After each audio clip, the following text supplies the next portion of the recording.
and then some real battles earlier on in the evening as well, which I hope you all found very entertaining. But as much as about the fighting, I think this was about Bellator getting back to business in Europe. And 3 events in 1 week was quite an ask, I think, but the team were absolutely fantastic. Really proud of them. I think they did a really good job about getting this whole thing together. We've had 3 very successful events. So they set the benchmark in America, and it was good for Bellator in Europe to be getting back to events. And obviously we've got 1 more to come next week. At this time, I'll turn it over to the media for questions. Please remember to click the raise hand function if you have a question. Santiago, go ahead. David, greetings from Amsterdam. Congratulations on 3 very entertaining events, and thank you for bringing back the Bellator European Series. Are we going on a full schedule again here in Europe? And can you maybe share some of the cities that Bellator is planning to go to? Yeah, well, basically, we came back with these 4 events. This was the plan. It was kind of like a bubble, obviously, here in Milan, and then breaking new ground, which is going to be really exciting in Paris next week. Then, of course, we're back across to America and to the Mohegan Sun for the Cyborg fight on the 15th, and we'll have a few events over stateside. And I think we'll just be getting our heads together after Paris to work out when the next block of events will come in Europe. And, you know, hopefully back in front of crowds and doing things like we used to do. Did Bellator re-sign with Melvin Manhoef? Melvin is part of Bellator's roster, yes. And then final thing for me, David, you have so many elite Dutch fighters on the roster. Do you think a Bellator event in Holland is inevitable? And how long do you think it will take before the Dutch people can give Bellator a very, very warm welcome? Well, of course, we're very, very eager to get over there. I've looked at Netherlands as a place where we should be. As you say, we've got plenty of talent from there. And I think it is inevitable that we'll be having a live event there. We probably would have had one, to be honest, had it not been for what happened this year. But I'm pretty confident we'll be seeing you over there in 2021. Andy?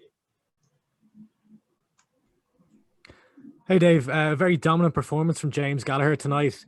How far away is he from a potential title shot or from the likes of a Ricky Bandejas rematch, perhaps? Well, if you listen to James tomorrow, I think, isn't it? But he's no, I think, that fight, it was very frustrating. It was, I think, the 4th time of asking. But if there was ever a sort of message to send out there, I think that was a very, very dominant display. He had complete control. He was really relaxed. We had sort of different James this week. Very happy, very calm, and but he really delivered in there. And I think if it's not the next fight, it's sooner or later for him. He's certainly coming in, getting the wins, and that's what you need to do. So like you say, maybe a belt fight, maybe a rematch, but he'll be up there for sure very soon. There's obviously a lot of work involved in getting these events going on, especially during COVID times. There's been a strong presence in Ireland and a sort of strong focus on the Irish scene for Bellator Europe. Have there been conversations with the Irish government around maybe getting fights back into Ireland? Yeah, absolutely. I mean, as you know, we had an event planned on 3rd of October there, and we were really hopeful we could still make that happen.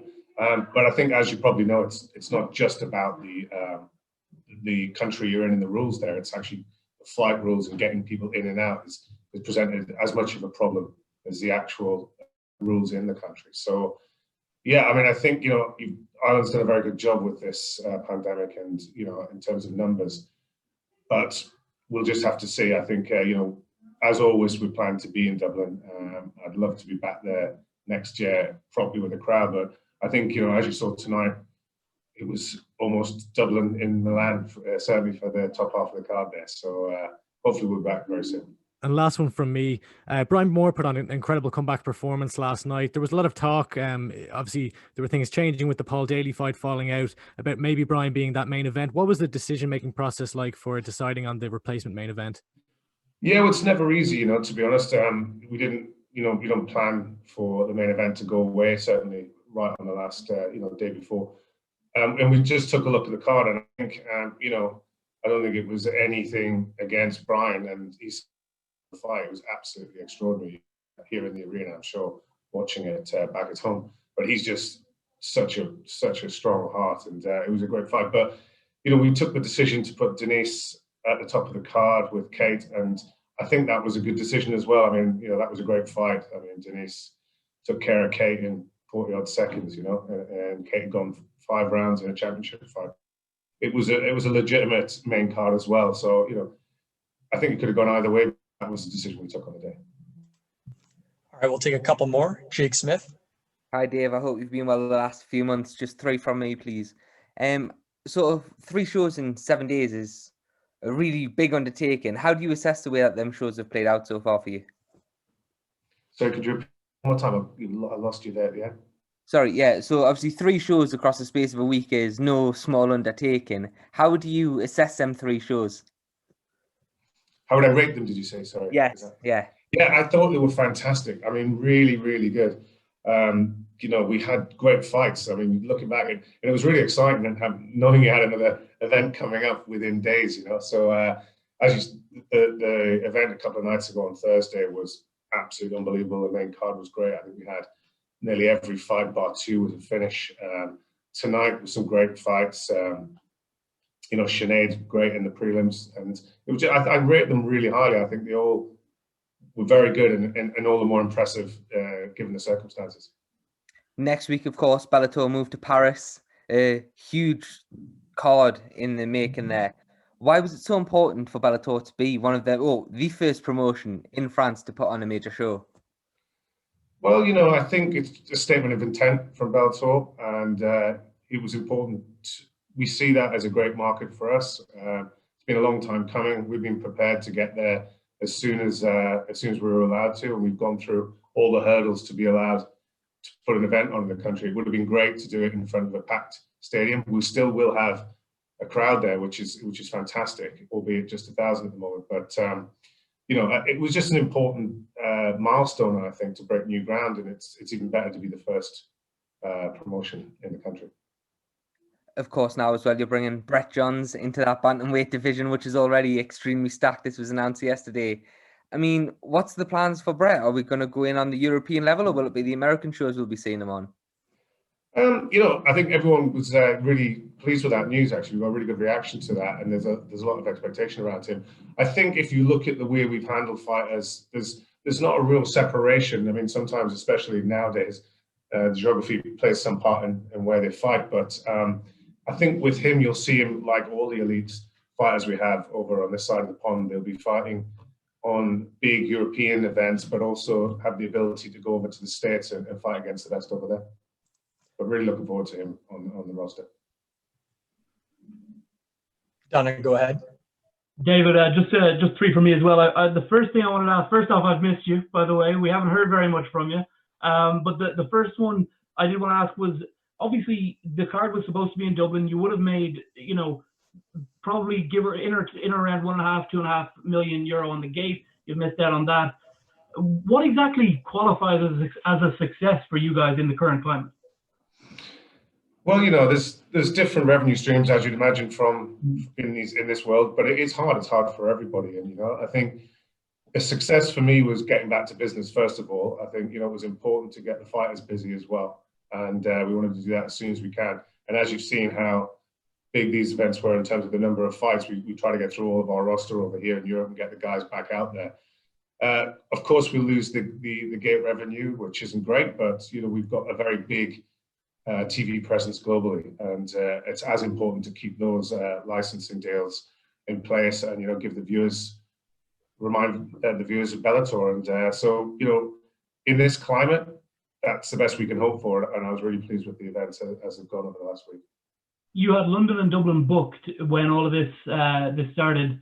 Can you talk me through exactly what was going through your head as you were being forced to cancel those events?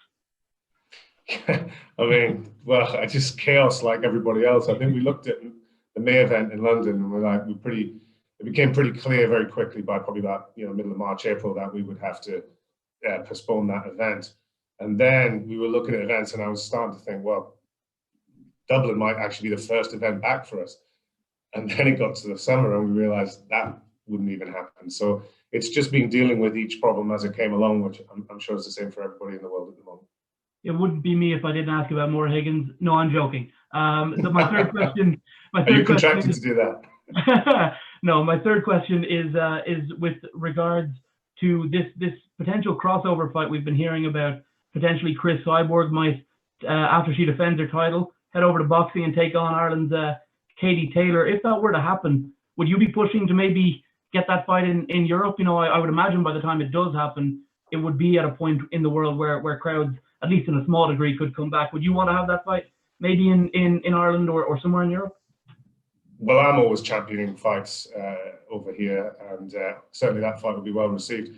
I think, you know, as Scott Coker always does, he's very open to things that people want to see, and he's got a really open mind for this sort of thing. So he gave, you know, he talked about that as being a possibility, and you know, I don't think it would do us any harm to see her out there in the boxing world as well. But first, she's got that big fight to take care of on the 15th of October, which I think will be fantastic. Kevin? Mr. Green, congratulations on running great, successful 3 events. I'm going to hop off one of the questions the previous media member asked.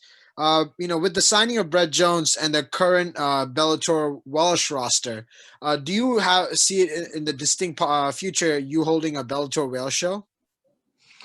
Yeah, we'd love to. I mean, you know, there's obviously Wales and Scotland, for that matter, that we haven't visited yet in the Bellator Europe schedule, and they both remain places we really want to get to. I think we've been curtailed somewhat this year, as you'd imagine, from breaking into new territory. But I'd love to see fights there, and the roster, you know, having people from the country on the roster is very important to making the event a success. So, you know, there's no reason why I don't think we could do a very good event over in Wales. So yeah, bring it on. Last question from me is, listen, the ongoing pandemic has made every employee in any sort of job aspect evolve. Can you comment on your evolution as an executive of Bellator and how it was handling the pandemic? Well, I can only commend Bellator for just, you know, really sticking to the program. I think, you know, we got our heads down quite early and, you know, made a plan. I think being part of a big corporate organization, you know, we had to do everything by the book, which was the right thing to do. But as much as aside for me, it was important to keep the fighters. I mean, Bellator's got a very good reputation with the fighters and keeping them at the forefront. And, you know, we want to keep the guys busy as well to keep them paid. And, you know, all in all, I think when you look at what's happened in America, Mohegan Sun, and now here in Milan, and of course next week in Paris, I think we've done a good job of, you know, getting back to as close a semblance of normality as we could. And by the end of this year, we should have, you know, not far from caught up with the amount of events we would have had under normal circumstances. And David, this final question comes from Stuart over at Grassroots Boxing. If crowds in the majority of Europe won't be allowed back anytime soon, would you consider doing a stint of shows in countries that do allow fans? I think everything's on the table. You know, I think when we looked at where we were going to stage these 3 events, we had to look at all the different factors. You know, we looked at the UK, we looked at Ireland, we looked at, you know, we looked obviously at Italy, and this is where we ended up. And I think you have to bring in all the factors, and it's not so much just the crowd, it's the accessibility for our global fighters and being able to fly in and out and the quarantine laws that come with it. So I think, you know, everything's on the table, and I just want to get back to crowds as soon as we can, wherever we are. Great. Thanks very much for the time, David. Appreciate it. Thank you.